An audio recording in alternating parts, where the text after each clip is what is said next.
Alright, hello again. In this lecture, we're going to learn order of operations using integers. This section, this piece could go on for hours and hours and hours. I can go over some main problems which require us to use order of operations, but really it's going to be up to us to be very organized and have good bookkeeping skills. And what I mean by that is good organization skills. When we write things down, we don't transition a number or forget a sign or drop a parenthesis. And we have to follow order of operations, or how we were knowing it, PEMDAS, in which parentheses are first, then exponents, multiplication and division from left to right, and addition and subtraction also from left to right. We have to keep that handy, or else all hope will be lost. So, our first problem. We're going to go off slow. Just bear with me. We'll keep it nice. Try to hope for the best. We are going to start with 2 squared minus 6 squared. So, first things first. Are there any parentheses? No, I don't see one. So there's no parentheses. Move on. Parentheses done. Exponents next. Oh, I see those. We got 2 squared and we got 6 squared. So, 2 squared really means we have 2 times 2. That's what it means. And 2 times 2 is 4. 6 squared really means we have 6 times 6, which is 36. So, when we evaluate the exponents, 2 squared is 4.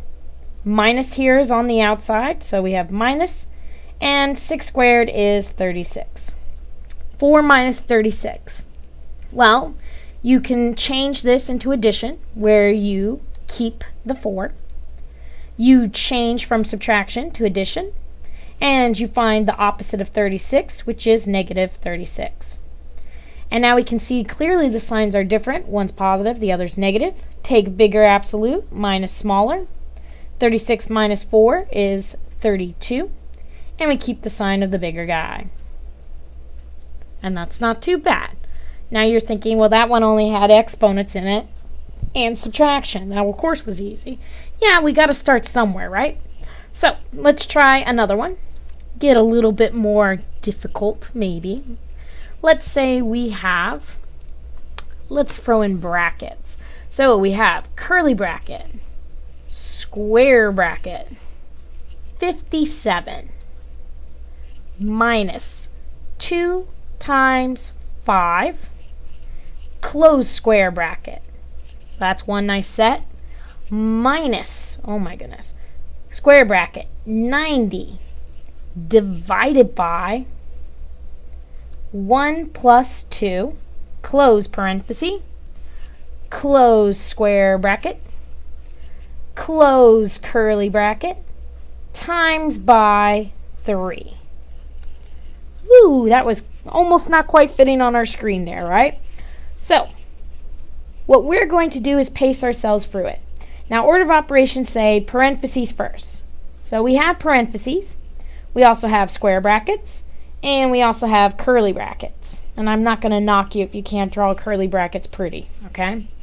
Start with parentheses. Usually they're the smallest one. And we actually only have a single parenthesis unit here. Simplify as much as possible that. Well, we have 1 plus 2. That's nice. We got 3. Now, to make this look nice, I'm going to go ahead and rewrite everything.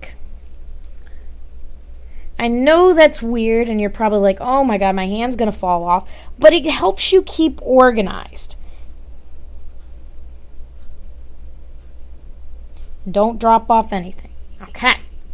Now, the only thing we simplified was the stuff in the green, right? Now we have an even bigger dilemma. So we finished parentheses. Now we got square brackets. So we have actually 2 sets of square brackets here. It doesn't matter what order we simplify in. Pick whichever one you want to start with, because these square brackets represent their own unit, right? They're disjoint from these square brackets. So each one can be treated separately. Let's start with the first one. I'm going to write him in red. I'm going to simplify as much as possible the stuff inside those brackets. Now I have to follow order of operations. Nothing changes. So there's no exponents. Multiplication is next with division from left to right. 2 times 5 is 10. So we have 57 minus 10. And that gets us 47. And that's as simple as we get. So those square brackets are done. Now let's go venture to the other square brackets. We have 90 divided by 3. Gosh, that's nice. 90 divided by 3. Well, 3 can go into 9 3 times, and 0's still there. Right? 3 times 30 will get us 90. Perfect. So, let me rewrite everything. I still have those curly brackets. We've simplified. I swear, every time I do a video, I get an email. This is ridiculous. We have 57 minus the 2 times 5. So this is, what was it, 47? I lost my train of thought. I'm so sorry. So we got 47 minus, and now for this guy, he's simplified down to 30. We got the curly bracket, all of that times by 3. Now, believe it or not, we're still in parentheses phase, so we got to simplify there as much as possible before we do anything outside the parentheses.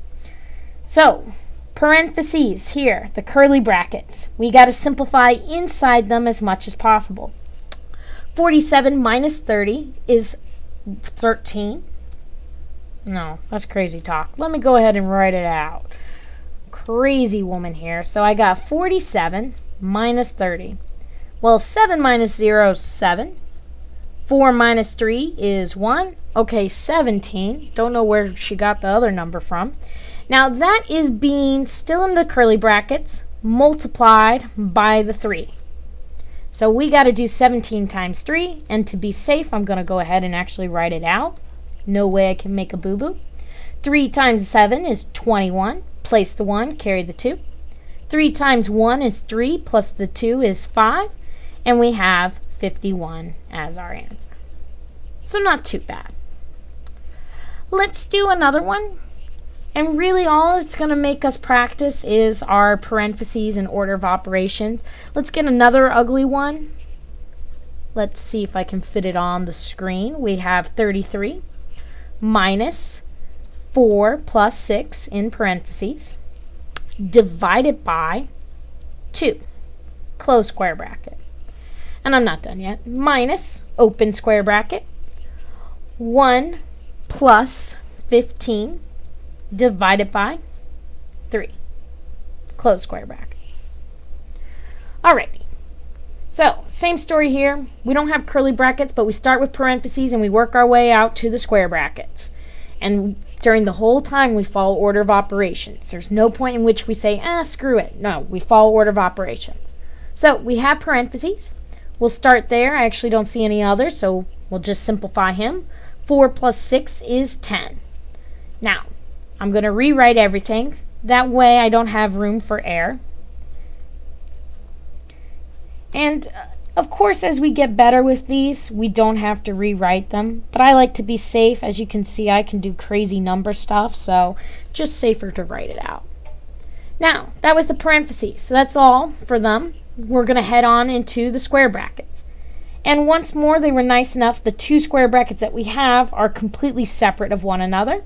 So it doesn't matter what order we do it in. We just simplify each one individually as much as possible following order of operations. So I'll just start with the first one we see.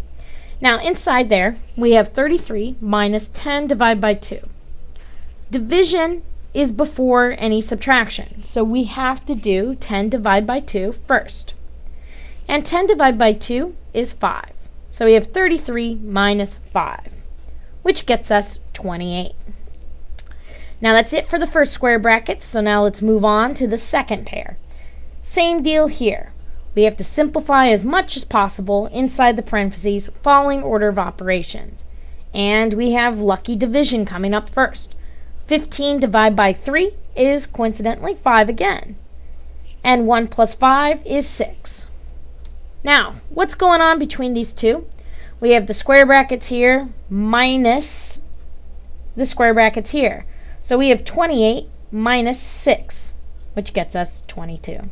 And there's our final answer. That's pretty much all I can show you. For this, you really just got to go slow. Let's summarize what we've done with PEMDAS. I'm just going to get a new page up here. So, parentheses. We start with the innermost parentheses. We then work our way out to square brackets. Usually they're nice and separated. And then last but not least, we'll work our way to the curly brackets. Exponents. Be careful. And remember from previous lectures, if things are included in the parentheses with an exponent, I don't know, some number here, then write out what it means. That's all I can help you with. So write what it means. That will help prevent you from making any silly little mistakes, okay? Multiplication and division, remember, occur at the same time, and it goes from left to right, the way we read. And the same story is held true for addition and subtraction. It goes from left to right. These problems just require a lot of practice, and there's so many different types out there. So don't be discouraged if a couple of them give you a hard time. Some of them are very difficult, but you can conquer them. So until next time.